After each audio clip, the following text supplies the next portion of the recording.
Safe drive save life পূর্তি দিবস উপলক্ষে এক অভিনব উদ্যোগের সাক্ষী ডায়মন্ড হারবার।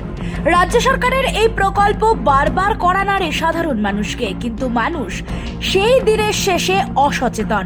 তাই এবার নয়া উদ্যোগের সাক্ষী থাকলো সাধারণ মানুষ। দক্ষিণ 24 পরগনার বিষ্ণুপুর থানার অন্তর্গত ডায়মন্ড হারবার পুলিশ জেলার পক্ষ থেকে আমতলা চৌরাস্তার মোড়ে সেফ ড্রাইভ সেভ লাইফ কর্মসূচি পালন করেন পুলিশ আধিকারিকেরা। হেলমেটবিহীন বাইক আরোহীদের হাতে গোলাপ ফুল দিয়ে শুভেচ্ছা জানানোর পাশাপাশি হেলমেট দেওয়া হয়, সাথে সাথে তাদের হেলমেট না পরার কারণে কেসও দেওয়া হয়।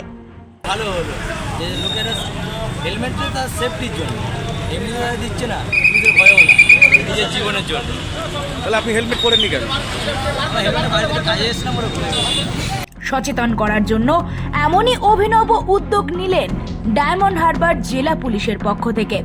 উপস্থিত ছিলেন diamond Harbour police super Rahul Goswami, এছাড়াও উপস্থিত ছিলেন একাধিক পুলিশ কর্তা, ট্রাফিক ডিএসপি সহ বিষ্ণুপুর থানার ভারপ্রাপ্ত আধিকারিক গৌতম মিত্র ও একাধিক পুলিশ কর্তা। আশ্চর্য বিষয় এটাই যে এদিন দেখা গেল বাইক আরোহীদের মুখে হাসি।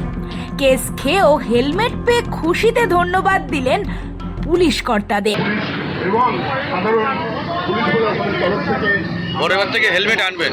আপনি জানতেন এরকম হেলমেট ছাড়া গাড়ি চালানো যায় না, কেস দেয়? এর আগে কেস খেয়েছেন কোনোদিন? কতবার খেয়েছেন? একবার।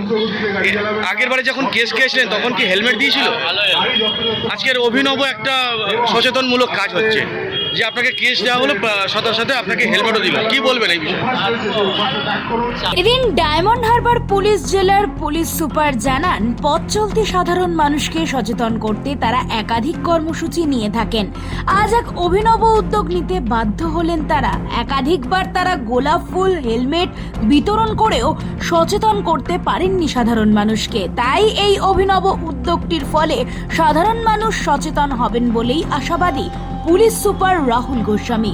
তাদের অনেকের মধ্যে অনেকের সময় দেখা যায় যে একটা তাড়না থাকে বা তাড়া থাকে কোনো কাজের জন্য, অনেক সময় কিন্তু তখন তারা তাদের নিরাপত্তার কথাটা মাথায় রাখে না। এটা সবসময় মাথায় রাখা দরকার। এই ভুলটা তারা আজকে অনেকেই বুঝেছে এবং হাসি মুখে সেই জন্য তারা চলে গেছেন। এবং তাদেরকেও আমি অভিনন্দন জানাচ্ছি যে তারা আজকে বুঝতে পেরেছে যে হেলমেটটা কত উপকারী। হেলমেট থাকলে পরে একটা মানুষের জীবন রক্ষা হয় এবং আমরা তাদেরকে তার সাথে সাথে হেলমেট একটা উপহার তুলে দিতে পেরেছি, হয়তো সেজন্য তারা খানিকটা খুশি হয়েছে।